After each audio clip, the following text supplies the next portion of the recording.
Hey, it's day 2 of the week, and you're in the purple room. I'm in the purple room. You're just watching me in the purple room.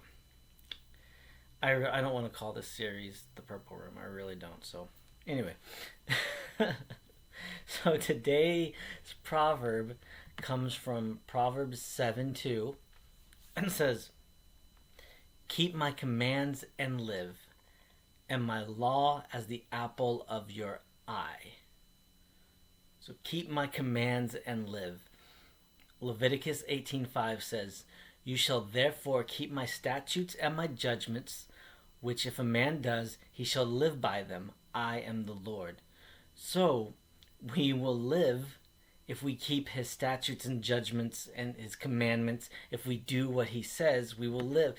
And that doesn't mean that we'll never die. I mean, we'll technically,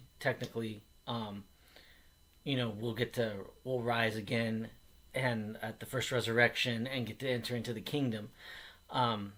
So, in that sense, we'll always live forever. But that doesn't mean like bad things won't happen to us on earth. However, these are the ways of life. The path of life is the commandments, the statutes, the judgments. If we obey them, if we follow them, then we will live, and we should, because the Lord said to do this, right? And it's and then it says, "And my law as the apple of your eye." Keep my law as the apple of your eye. That's an interesting phrase, right? The apple of the eye in English refers to something you hold dear. It's something or someone that you cherish above all else. In Deuteronomy 32:10, it's he's talking about in this passage, he's talking about Israel. And he says, "He, Yah, found him, Israel, in a desert land and in the wasteland, a howling wilderness. He encircled him, he instructed him, he kept him as the apple of his eye. He cherished Israel," right? Psalm 17:8, King David's pleading with Yah, "Keep me as the apple of your eye, hide me under the shadow of your wings." He's like, please continue to cherish me, please continue to hold me dear. In Zechariah 2:8, it says, "For thus says the Lord of hosts, he sent me after glory to the nations which plunder you, for he who touches you touches the apple of his eye." Right? He says, he who touches you touches the apple of his eye.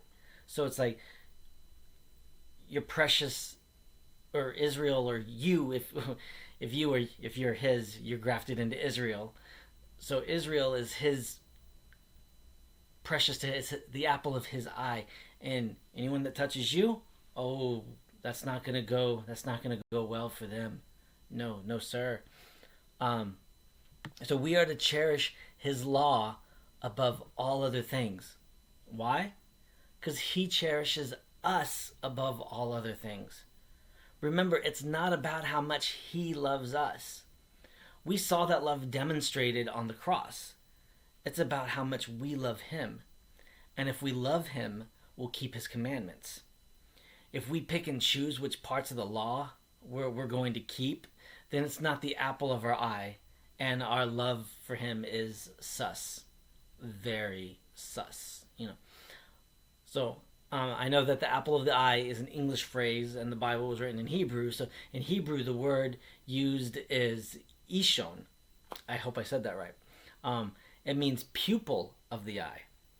So looking at it like this, it would mean your eyes need to be locked on his law. He has his eye locked on us, so we need to have our eye locked on him. So whether we look at it as a prized possession or something that we need to be focused on, we need to remember how important his law is to us, how important his law is to him, and how important we are to him, and that we need to keep his commandments so that we may live. This is the message that I have for you today. Be blessed. Peace.